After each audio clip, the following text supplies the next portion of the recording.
එල්ලෝරුක්කුම් වනක්කම්.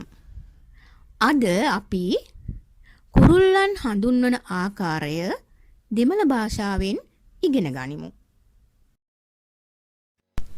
කාහම්, කපුටා, කෝලි, කිකිලි, පුරා, පරවියා, කිලි, ගිරවා, මයිල්, මොනරා, සේවල්, කුකුලා, කුයිල්, කොහා, වාට්ටු, තාරාවා, කොක්කු, කොකා, මයිනා, මයිනා.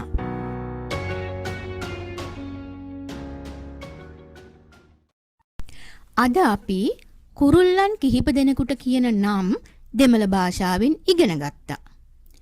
ඒ පිළිබඳව අපි පුංචි ගීතයකුත් ඉගෙන ගනිමු. කාහම් කපුට කෝලි කිකිලි කාහම් කපුට කෝලි කිකිලි පුරා පරවි කිලි ගිරවා පුරා පරවි කිලි ගිරවා මයිල් මොනර සේවල් කුකුලා මයිල් මොනර සේවල් කුකුලා කුයිල් කොහා වාත්තු තරා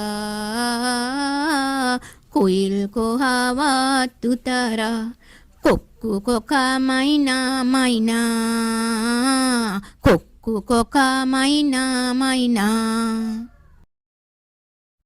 අදට මේ පාඩම අවසానයි. නැවත අලුත් පාඩමකින් හමු වෙමු. වණක්කම්. නன்றி.